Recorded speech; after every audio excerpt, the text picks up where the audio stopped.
welcome back. And of course, as was mentioned earlier in the show, the focus of this segment is talking about the Cobec Winter Conference 2015. Joining us for this conversation is the Dean of Corozal Junior College, Jose Mai, and the Director of Corozal Junior College, the Adult and Continuing Education, Rave Fayez. Good morning and welcome. Good morning. Good morning, Marlene and William. Now, for most students, they might have an understanding as to what Cobec is, but for many others in the country, parents included, they don't necessarily understand or know what Cobec is. So let's start off with that as our launching point for the conversation, right? Okay. Well, Cobec is the acronym for the Consortium for Belize Educational Cooperation. And this is an organization consisting of membership from several U.S. institutions, universities, and junior colleges, and I would say almost all of the tertiary level institutions in Belize. An organization that was established in the late 80s, to be precise, I think it was around 1989 that the organization was established. And it came as a result of a lot of activities happening in Belize in the mid-80s. You will probably recall that just around that time, you had several U.S. federal funded projects coming to Belize. And in the mid-80s, we had several Belizean educators going to, for example, Morris State University. And in fact, Morris State University, along with Western Kentucky University and University of North Florida, were institutions that were very important in the establishment of Cobec. Because at the time there was the need to, there were a lot of challenges in trying to evaluate those programs that were coming to Belize. And so the idea of having a body to assist came across, and in 1989 there was a meeting at Morris State University, and that is when the organization was established. And we still have those three institutions still being members of Cobec. How many institutions from the U.S. are a part of the consortium? We have about 25 universities and junior colleges. And what do they afford Belizeans by being a part of the consortium? Because that's one of the key things, right? Well, just to add what Mr. Mai has said, one of the main reasons why Cobec still remains with us, apart from assisting initially with just programs, is, for example, the students who apply, our Belizean students who apply to those U.S. universities would, one, get in-state tuition, two, they would also be helped with any grants that the university might have. And there are also agreements in terms of transcripts, like transfer of credits, which is very important in terms of what you carry with you and the amount of years that it will take you to complete your degree. And the recognition of our system in terms of our tertiary level system, recognizing it, and the process continues with that, in terms of building more into having our students go more to the U.S. We know that one of the issues with that is cost, and that is always something that Cobec members try to see how else they can assist, because the cost at those universities, well, definitely different than what they would pay here in Belize or probably in the Central American countries. So that awareness is there, and so that is how we feel Cobec continues to assist. And also, for for example, in professional development for faculty members. There is always a talk of student exchange, faculty exchange. And I'm sure Mr. Mike can enlighten some of those exchange we have had and how, for example, the junior college has benefited from visits and also assistance coming from some of those Let's talk about that. How do the schools associated with Cobec in Belize benefit? We know the students, obviously, that's a very big benefit there, and many have taken advantage of that relationship with Cobec schools. But how do the schools in Belize benefit from this relationship? Well, I will speak about my institution. We have been able to establish linkages with several of these Cobec partners. To name a few, Bainbridge College is one of those institutions that we have partnered with. Of course, it's important to understand that while the U.S. institutions may have an interest in a particular area, it is up to us in Belize to ensure that we get aggressive and try to link with them and work on collaborative projects that would be mutually beneficial to both. In the case of the Corozal Junior College, we decided that we will need to be very aggressive and seek that collaboration with Bainbridge, for example. And we have had opportunities for students from the junior college, faculty from the junior college, being able to visit Bainbridge. Last year, for example, we had a group of student teachers that visited the university, had the opportunity to go to several elementary schools to see the system in the U.S. at the elementary level. They had the opportunity to sit in classes with some of the education professors, and as a result, there were cases of students that had never been to the U.S. So it was an eye-opener for them. And in many of these instances, the cost to them was minimal because, for example, all they had to pay was the airfare from Belize to Atlanta in this case, because Bainbridge is in Georgia. And once they got there, everything was taken care of: transportation, accommodation, meals. And the same thing happened with the faculty, where they were able to talk to colleagues, share information.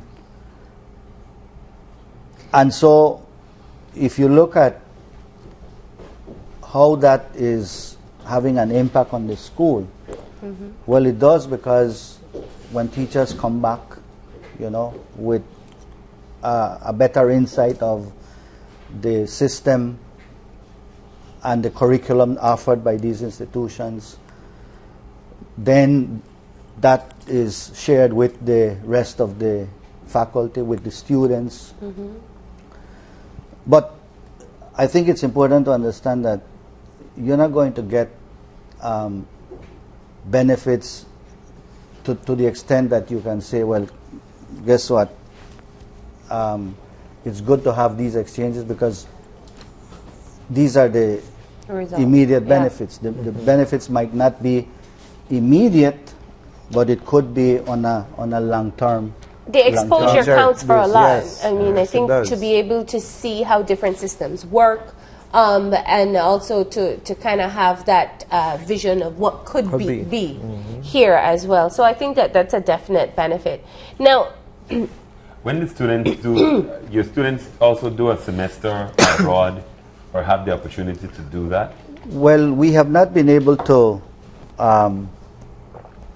concrete that. We have not been able to be able to make those kinds of arrangements. But that is something that we would like to see happen, where we could have not just faculty exchange, but student exchanges.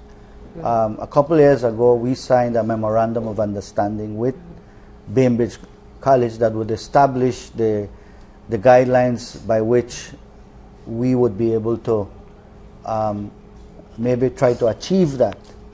I think when you start a connection or a relationship with an institution, first you have to build confidence and trust between the two institutions before you start getting involved in other types of exchanges.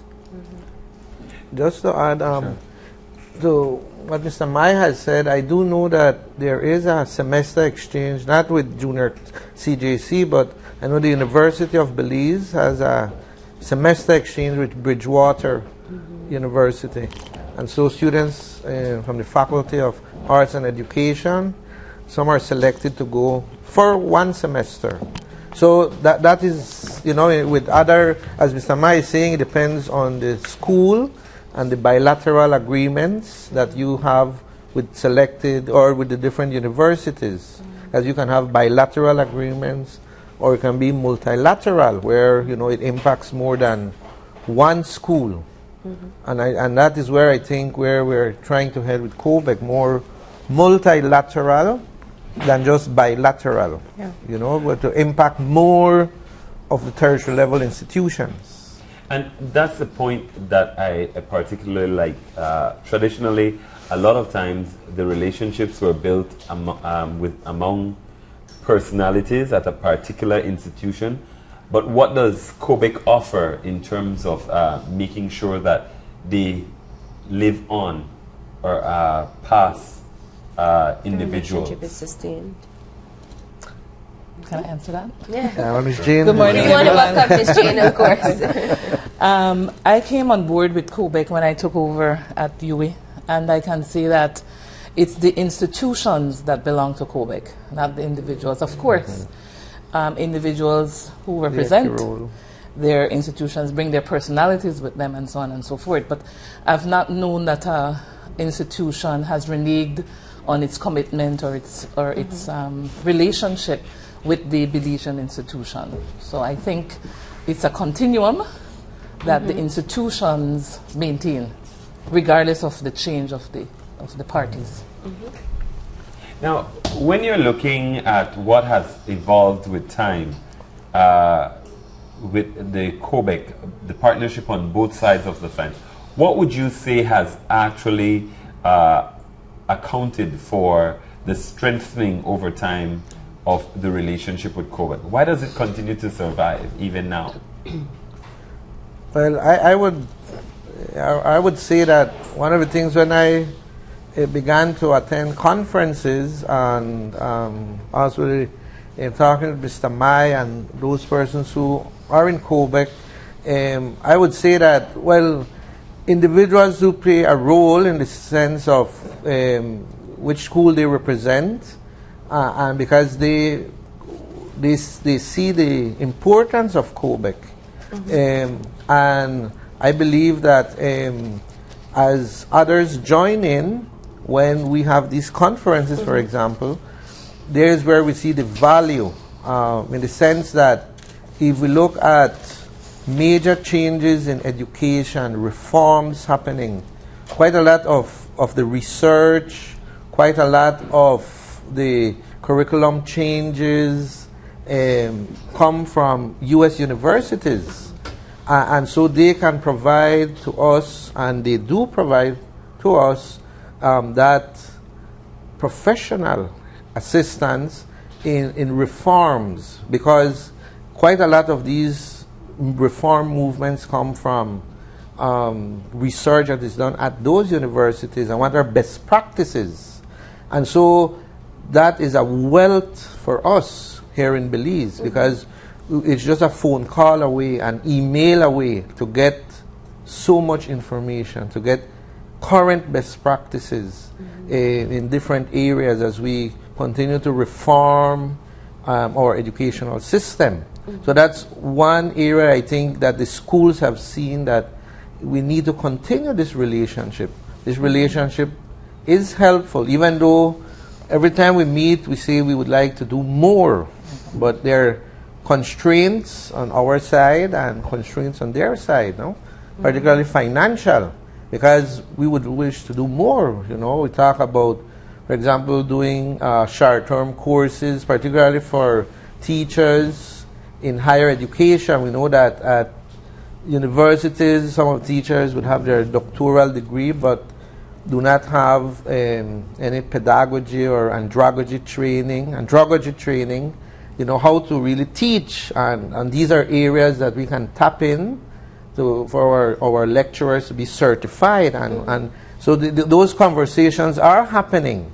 So it's just a matter of time that more of that we will see, I believe. Yeah. And so Ms. Jane, as the co-chair, can tell you that I think that is one of our driving forces, and she's motivated in getting that going. When you look at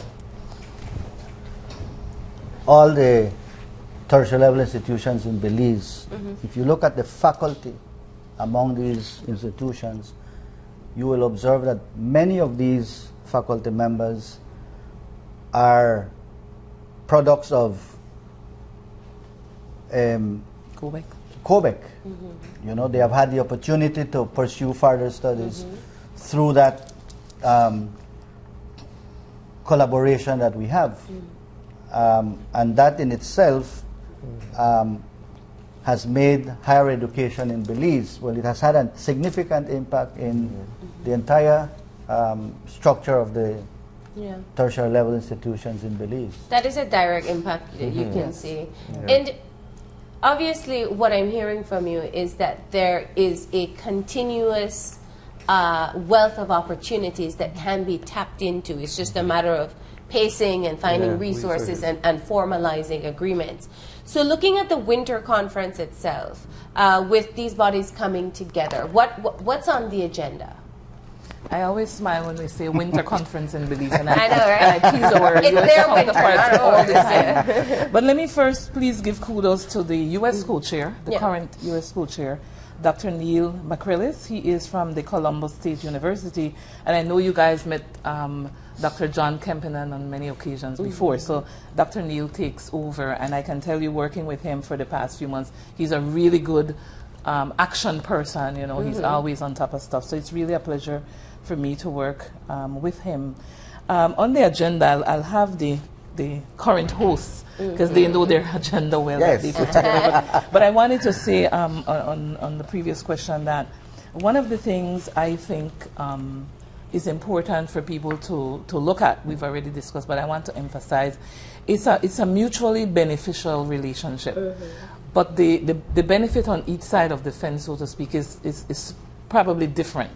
Ravi already eloquently described some of the things that have been happening, but I think, and Jose is really the veteran here in terms of Cobec, but there has been hundreds, if maybe thousands of Belizeans who have benefited from the Cobec relationship in going abroad and furthering their higher education. So that's a major benefit to our constituents here in Belize. The other thing is these ongoing collaborations, as Ravi said, where the whole point of Cobec is to strengthen the education system in Belize, from teacher education in the pedagogy and andragogy that he mentioned. But for example, there are many grants that we that we approve every year for different activities happening in Belize. We've done library training, for example, and there's more on the way.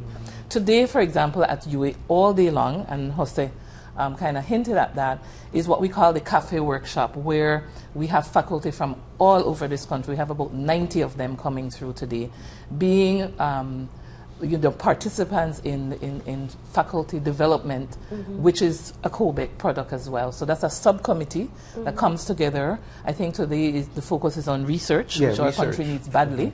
And so you have our U.S. counterparts facilitating these workshops. And this happens every year during the quote-unquote winter conference. When we go up to, when the Belizean institutions go up to the U.S. in the summer, the first pre-conference day is for professional development for us, for the administrator. So again, you can see that there's a deep connection there, not only with students going abroad and benefiting by getting degree programs, but also faculty development. So there are different types of benefits. I just want to say one of the more recent projects done in Belize. There's San Mateo in San Pedro, which a lot of us may be familiar with. It's one of the what you call it, squatter areas of San Pedro. And for example, the University of Mississippi helped the residents to build their own roads, so they could get basic things like water and electricity. So again, that's another angle, and I'm sure Jose in his tenure with Cobec can tell you other types of activities all over this country that Cobec has been doing. I think it's a very fruitful relationship, and it has stood the test of times. It's been around since the 1980s, and it continues. So I think it speaks for itself.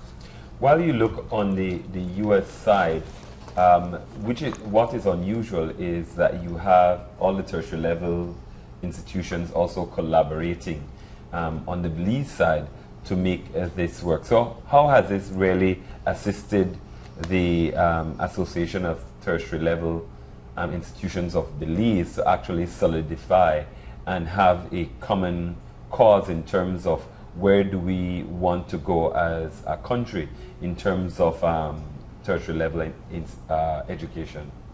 One of you guys want to take it? Okay. When we speak of ADLIB, part of what constitutes ADLIB, you know, for example, ADLIB is right now looking at strategic plan for the next 5 years, and in those discussions, obviously, Cobec is at the center because it is used as we strategize of where higher education will go in the next 5 years. For example, we know that in Belize we don't have a fully established higher education policy specifically, and so that's one area to look at, policy development, and other areas in terms of teacher education. We see that Cobec then, again, in terms of tapping into the resources that we could have available to us through our Cobec partners is key in terms of planning ahead for ADLIB. Because we see that through those partnerships, through the connections, we would be able then to really develop a strategic plan that will take higher education forward in Belize, because we know, for example, why research today as a professional development is because it came from the ADLIB members saying, hey, our teachers need to do more research. We call ourselves higher education or tertiary level, so we need to prove that. We need to get our teachers to write more, to research more about Belize. And then encourage that among our students. So we need to strengthen that area, and that comes then from those partnerships we have with Cobec. So when we speak of ADLIB, and Ms. Jane can tell you, Mr. Mai, Cobec is always part of that discussion as to how we can do certain things and the resources that we can get from Cobec partners. But one of the critical issues in higher education in Belize has to do with the issue of quality assurance. In the absence of a accreditation council, for example, there's always the question of, well, how do you measure quality unless you have a proper structure to make sure that programs are monitored, that programs are evaluated. And so that, I think, in the strategic plan has come up as very critical at this time. And so I would want to think that the trust then among the tertiary level institutions in Belize would be exactly to move in that direction. And here is where, with the assistance of Cobec, where the expertise is available, you know, we can tap into those resources. One of the things I want to say, I'd like to see happen during my tenure is capitalizing on the technology, where, as one of my colleagues mentioned before, finances is always an issue on the Belize side. And so we can't always go to the U.S. to benefit from this relationship, but we can bring the U.S. to us through technology. And as you know, UWI does have video conferencing and so on. So it's one of the things I'm hoping through AtLib and in achieving its mandate, that we can identify some of the areas where we could, you know, do a course or some kind of seminar workshop via the conference facilities. So that's one of the things I think we can benefit more from, so we need to push that. Instead of being held back because of costs. Of traveling, you know. But I still think, and one of the things I discuss and I'd like to see more of as well, is more, at least a handful of Belizeans through the faculty development program go to the U.S. But again, finances is the issue, because I've discussed it with the Ministry of Education as well, and I know that it has happened. But again, even when our partners provide, you know, the use of their dorms, and they would help with you know, boarding and so on, still the cost for a teacher to travel from Belize to the U.S. is astronomical for that teacher. And so one of the things maybe we can look at on the ground here is getting some funding. Let's say it's a teacher in early childhood, and there's some early childhood activities going on in our country where funding is available. And I know that Corozal Community College has some EU funds. So maybe, let's say out of that project, when the proposal is put forward, that could be a consideration. So that's the kind of thing we can, I mean, there's always new things to do and enhancement to what we already have. And so I'm saying, to capitalize on the relationship that's been established. So, earlier you had raised the matter of the conference itself. And I think probably we could. Yeah, that's what I was going to ask. So let's get into the agenda. Series to see what will be covered. No? Well, directly connected with the conference are two activities that Ms. Jane mentioned earlier. One is the faculty development workshop that is taking place today at UWI, Open Campus. And the other activity this afternoon would be the college fair, which is an opportunity for many of our students across the country to have an opportunity to talk and find information from several of the institutions that are being represented at this conference. And then on Thursday, tomorrow, we start the conference, and this year's conference is held under the theme Energizing Partnerships, Expanding Connections and Opportunities. We will start tomorrow with an opening ceremony where our guest speaker is going to be the Honorable Patrick Faber, Minister of Education, Youth and Sports. And we will then have I would say a very packed agenda. We have several presentations, presentations from Bridgewater University, for example, under the topic Bridgewater University Helping to Transform Education in Belize. We have a presentation from the University of North Florida on a professional development school project that they are involved in Belize. We will have in the afternoon concurrent sessions where we have presentations from the Corozal organization leading cultural heritage and art, known as Culture, the Belize Sugarcane Farmers Association, Beltrade, talking about skill set and employment demands of investors in Belize. We will have sustainable fishing for our future. We will have CIRDI, the Sugar Industry Research Institute. We will have a presentation by the Toledo Institute for Development and Environment, TIDE. And then in the evening, there's going to be a reenactment of the Maya wedding, which the junior college partnered with the Belize Tourism Industry Association, Corozal chapter, to put this program together for the benefit of our Cobec partners. Fantastic. And then on Friday, we continue with the business meeting. This is where the organization will look at, well, what are we going to do in the next few years? Yeah.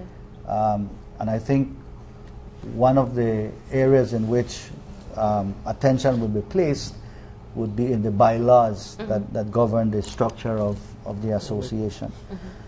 And then in the afternoon, we will have other presentations, including a presentation by Galen University on opportunities in higher education in Belize.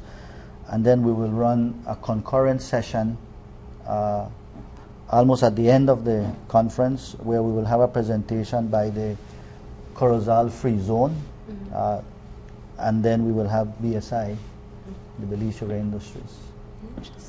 So It that's covers pretty a much wide Right. cross-section of issues related to national development. National development. And in terms of times that things are open to the public, you do want to say that your Cobec Fair takes place this afternoon. What time at can people? 3 to 5. 3 to 6. 3 to 6, 5. yeah, 3 to 6. three to Okay, six. at the university. Oh, at It's the an IT vet. It's an Vet IT grounds. So people can come out. Parents, Parents, along students. students, Yes. and anybody Teachers, who's interested you know, in faculty. making use of this very strong relationship that's been built upon. We want to thank you for joining us. And really wish you the best over the next couple of days. We know, as we've said several times, that many Belizeans have benefited. Professionals and students have benefited from this relationship, and so the more you nurture it, the more the results can continue to take place for Absolutely. the rest of Belizeans. Right? So thank you. Well, Thank you for having thank us. We're going to go ahead and take a break. And when we return, it will be to talk about Special Olympics and their special fundraiser coming up this Saturday. Don't go anywhere. We'll be right back.